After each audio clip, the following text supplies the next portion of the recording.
Hey guys, this is Sonu Alawat और आज इस वीडियो में आपके लिए लेकर आ चुका हूं एक और लेटेस्ट गवर्नमेंट जॉब अपडेट जो कि निकल के आ रहा है एम्स वेरियस पोस्ट रिक्रूटमेंट 2026 की तरफ से। जी हां दोस्तों, एम्स मतलब all India institute of medical science, जिसके अंदर वेरियस ग्रुप बी और सी की पोस्ट के ऊपर बम्पर वैकेंसीज निकल के आ चुकी है। अब आप पूछोगे कि भैया पोस्ट कौन कौन सी है, तो भाई मत ही पूछिए, क्योंकि इसमें 150 से ज्यादा पोस्ट के ऊपर वैकेंसीज निकल के आई हैं। जी हां दोस्तों, केवल पोस्ट ही इसमें 150 है। उन 150 पोस्ट के ऊपर 1484 से ज्यादा वैकेंसीज निकल के आई हैं। अब इसमें हर एक टाइप की क्लरिकल पोस्ट है। जी हां, जो ग्रुप बी की क्लरिकल पोस्ट होती है ना, फिर चाहे वो सीनियर असिस्टेंट हो, जूनियर असिस्टेंट हो, यूडीसी अपर डिवीजन क्लर्क हो, एएसओ असिस्टेंट सेक्शन ऑफिसर हो, एडमिनिस्ट्रेटिव असिस्टेंट हो, सीनियर एडमिनिस्ट्रेटिव असिस्टेंट पोस्ट हो, सारी ग्रुप बी की क्लरिकल पोस्ट है। सारी ग्रुप सी की पोस्ट है। लोअर डिवीजन क्लर्क की पोस्ट हो, स्टोर कीपर की पोस्ट हो, डेटा एंट्री ऑपरेटर की पोस्ट लगा लो, जूनियर एडमिनिस्ट्रेटिव असिस्टेंट की पोस्ट लगा लो, ठीक है, एडमिनिस्ट्रेटिव असिस्टेंट की पोस्ट लगा लो, ठीक है, जूनियर असिस्टेंट की पोस्ट, हर एक टाइप की पोस्ट है भाई। टेक्निकल पोस्ट भी है, नॉन टेक्निकल पोस्ट भी है, क्लरिकल पोस्ट भी है, नॉन क्लरिकल पोस्ट भी है। तो इतनी पोस्ट आप देखते देखते पागल हो जाओगे। ऑल इंडिया की वैकेंसी है, पूरे भारत की वैकेंसी। आपको अपने होम स्टेट में भी जॉब लोकेशन देखने को मिल सकती है। सेंट्रल गवर्नमेंट लेवल की नौकरी है, ठीक है। और भाई ये एक ऐसी नौकरी है जिसमें वैकेंसीज खाली रह जाती है, क्योंकि एक साल में 3 बार ये वैकेंसी निकलती है। अभी निकली थी 2025 के लास्ट में दिसंबर के आसपास वैकेंसी निकली थी और फिर से वैकेंसी निकल के आ गई और 2 बार और निकलेगी 2026 में, आप देख लेना, ठीक है। तो बम्पर भर्ती है, कम वैकेंसी नहीं है, सिलेक्शन दिला देने वाली वैकेंसी है। एग्जाम भी बहुत टफ नहीं है, इजी सा एग्जाम है। महिला और पुरुष दोनों ही कैटेगरी कैंडिडेट एलिजिबल है। 10वीं 12वीं ग्रेजुएट पास वालों के लिए ढेर सारी पोस्ट के ऊपर वैकेंसी निकल के आ चुकी है। तो 1 बाय 1 आगे इस वीडियो में संपूर्ण जानकारी आपको देने वाला हूं, ठीक है, कि भाई कौन कौन सी पोस्ट है, किस पोस्ट के लिए एज लिमिट क्वालिफिकेशन क्या है, एग्जाम पैटर्न क्या रहने वाला है, किस पोस्ट के ऊपर सैलरी कितनी मिलेगी, जॉब लोकेशन, जॉब प्रोफाइल क्या रहने वाली है, पढ़ना कैसे, तैयारी कैसे करनी है, सारी चीजें बताऊंगा, ठीक है। तो चलिएगा इस फटाफट वीडियो शुरू करते हैं। बट उससे पहले एक छोटी सी जानकारी दे दूं, ये जो कंप्लीट हिस्ट्री और ज्योग्राफी के भारत के आप पहले multi colour highlighted handy notes देख रहे हैं ना, इनका लिंक मैंने वीडियो के नीचे डिस्क्रिप्शन बॉक्स में दे दिया है। फोन के अंदर डाउनलोड करो और पढ़ना शुरू कर दो। अगर आप जनरल अवेयरनेस का पूरा कॉन्सेप्ट माइंड के अंदर छापना चाहते हो, किसी भी एग्जाम में जिसके एक भी क्वेश्चन अगर आप मिस नहीं करके आना चाहते हो, तो इन हैंडी नोट से आज ही पढ़ना शुरू कर दो। लगभग अब तो हर एक स्टूडेंट्स के पास पहुंच ही चुके होंगे, आप ही बच रहे होंगे। तो लिंक डिस्क्रिप्शन बॉक्स में चेकआउट करो तुरंत।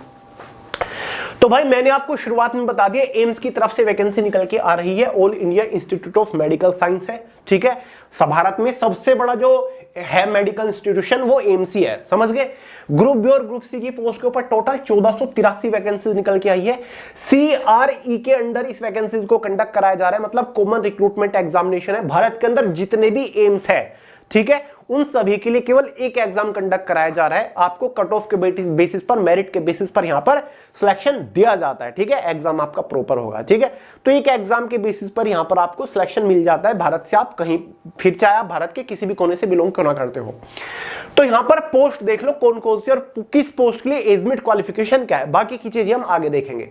देख लो भाई, पहले आपकी इसमें डेटा एंट्री ऑपरेटर की पोस्ट है, दूसरी जूनियर एडमिनिस्ट्रेटिव असिस्टेंट की पोस्ट है, ये क्लरिकल पोस्ट है, ग्रुप सी की पोस्ट है, तीसरी लोअर डिवीजन क्लर्क की पोस्ट है। तो ये जो 3 शुरुआत की आप पोस्ट देख रहे हो, ये सभी की सभी 12वीं पास वालों के लिए है, ठीक है। इन तीनों चारों पोस्ट के लिए 12वीं पास एलिजिबल है। ग्रुप सी की पोस्ट है, क्लर्क की पोस्ट है। एज लिमिट जनरल वालों के लिए 18 से 27 साल है।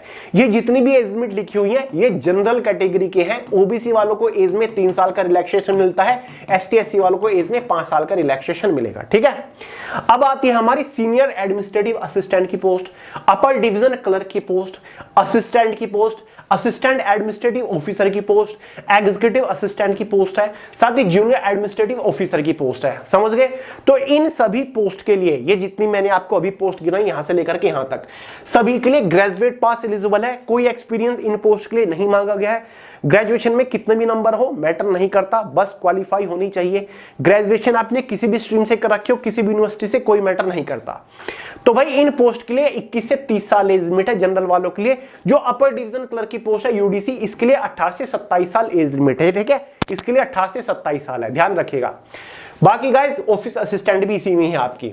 अब आती है आपकी assistant store officer, junior store officer, store keeper cum clerk, इनके लिए भी ग्रेजुएट पास एलिजिबल है। इनके लिए 18 से 25 और 18 से 27 साल एज लिमिट है। अब आती है आपकी कैशियर, जूनियर अकाउंट्स ऑफिसर और साथ ही आपकी अकाउंटेंट। इनके लिए आपने डिग्री कर रखी हो कॉमर्स से, मतलब बीकॉम वगैरह, 21 से 30 साल एज लिमिट है। फिर आती है आपकी junior scale stenographer, personal assistant, private secretary, stenographer. इन पोस्ट के 10वीं 12वीं ग्रेजुएट पास एलिजिबल है, 35 साल मैक्सिमम एज लिमिट है। फिर आती है आपकी multitasking staff, office attendant, store attendant. इन तीनों पोस्ट के लिए 10वीं पास एलिजिबल है, मैक्सिमम एज लिमिट 30 साल है, मिनिमम एज लिमिट का कोई भी क्राइटेरिया नहीं है। तो भाई 10वीं 12वीं ग्रेजुएट पास वालों के लिए तो पोस्ट है ही, साथ ही जिनके पास कुछ स्पेसिफिक डिग्री है, डिप्लोमा है, सर्टिफिकेट है, उनके लिए भी यहां पर वैकेंसीज है। जिन्होंने टेक्निकल कोर्सेज कर रखे हैं, बीटेक वगैरह कुछ भी कर रखा है, उनके लिए भी बहुत सारी पोस्ट है। ये तो मैंने आपको कुछ ही पोस्ट बताई, ये सारी पोस्ट नहीं है, ये तो मैंने आपको कुछ पोस्ट बताई जिनके लिए कोई एक्सपीरियंस वगैरह नहीं है, कोई स्पेशल डिग्री नहीं है, सिंपल क्वालिफाइड कैंडिडेट एलिजिबल है।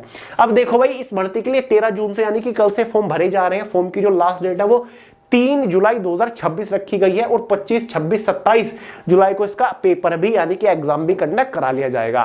ये सारी चीजें मैंने आपको बता दी। किस क्वालिफिकेशन वगैरह क्या है, जो आपकी एज कैलकुलेट होगी वो 3 जुलाई 2026 तक होगी। सिलेक्शन जो होगा वो कंप्यूटर बेस्ड टेस्ट के बेसिस पर होगा और जिन पोस्ट के लिए स्किल टेस्ट है उनके लिए स्किल टेस्ट होगा। ठीक है, ये इसका एग्जाम पैटर्न है, सभी पोस्ट के लिए बिल्कुल सेम है। फिर चाहे वो कितनी भी बड़ी पोस्ट हो, कितनी भी छोटी हो, एग्जाम पैटर्न बिल्कुल सेम होगा, सिलेबस बिल्कुल सेम होगा, बस पोस्ट के अकॉर्डिंग एग्जाम का लेवल थोड़ा सा डिफरेंट होगा। ठीक है, एग्जाम आपका सिंगल ही होने वाला है, मेरिट के बेसिस पर आपको सिलेक्शन दिया जाएगा। देखो भाई, ये जो 3 सब्जेक्ट आप देख रहे हो, चाहे आपका जनरल अवेयरनेस हो, क्वांटिटेटिव एप्टीट्यूड मतलब मैथमेटिक्स जिसमें बेसिक अर्थमेटिक भी आता है, साथ ही कंप्यूटर नॉलेज, ये 3-4 जो सब्जेक्ट हैं इनसे केवल 20 ही क्वेश्चन आएंगे। इस पेपर में एक क्वेश्चन के लिए 4 नंबर दिए जाते हैं, इसलिए 20 क्वेश्चन 80 नंबर के अंदर है। ठीक है, तो भाई जीके, मैथ, कंप्यूटर नॉलेज आपके केवल 20 नंबर के आएंगे।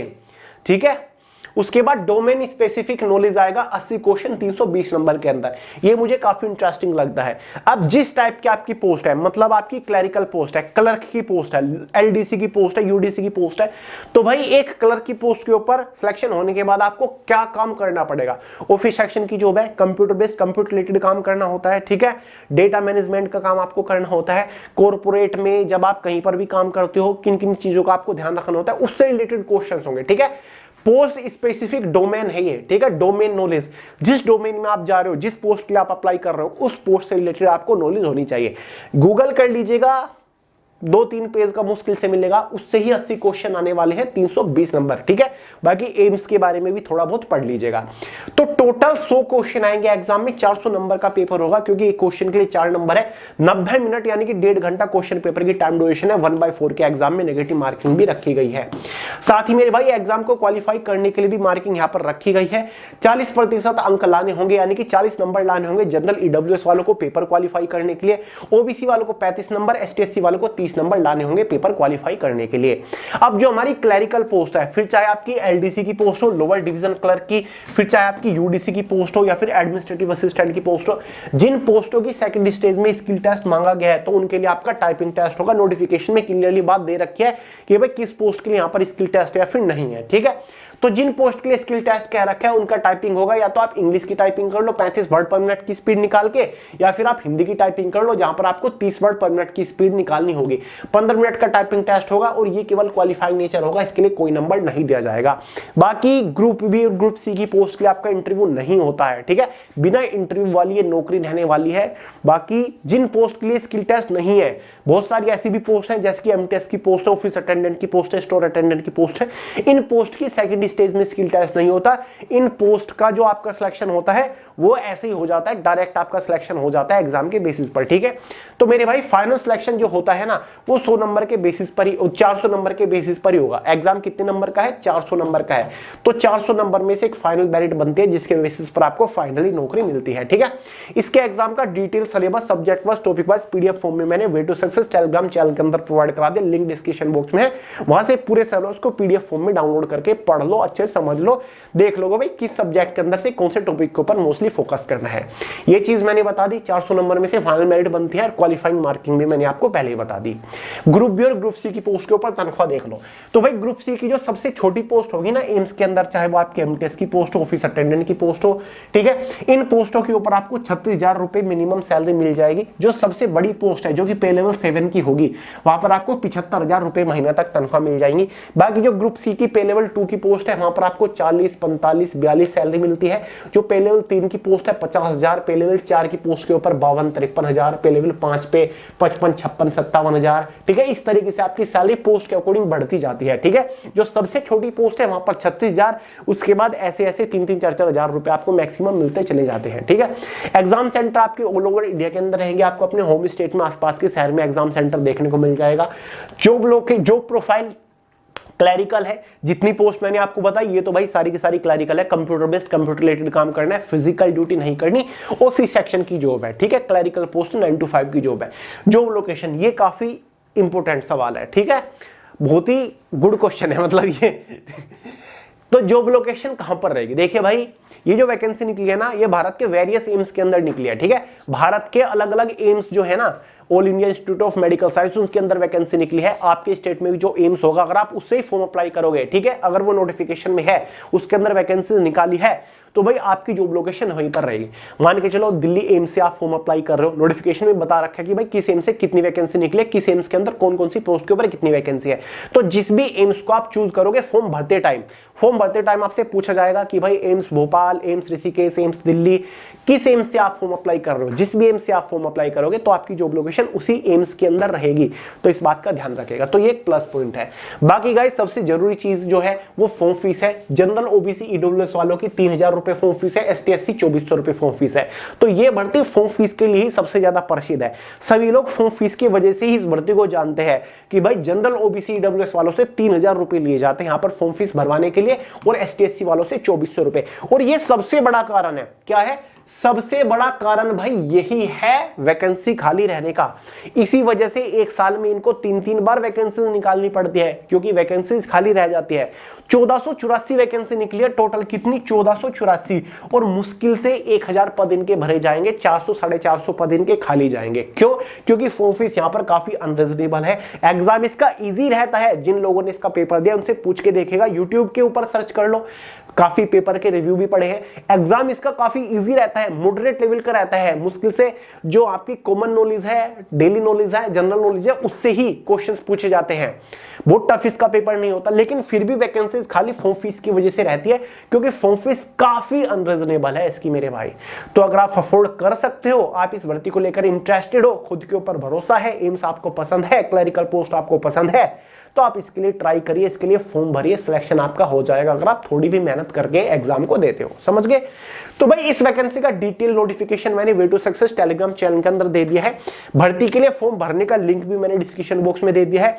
सिलेबस भी आपको टेलीग्राम चैनल के अंदर मिल जाएगा। ठीक है, तो ये वैकेंसी एक साल में 2 या 3 बार निकल ही जाती है, तो आप इसके लिए फॉर्म भर सकते हो। पोस्ट काफी इंटरेस्टिंग निकाली है, 1483 वैकेंसीज है। कोई डाउट हो, सवाल हो, कमेंट करके पूछ लीजिएगा, वरना सोनू एलाव्स के नाम से आपको इंस्टाग्राम के ऊपर भी मिल जाऊंगा। आपको वीडियो पसंद आई हो, लाइक कर देना, दोस्तों के साथ शेयर करना, चैनल को सब्सक्राइब करना मत भूलेगा। मिलते हैं अगली वीडियो में बहुत ही जल्द, तब तक के लिए जय हिंद।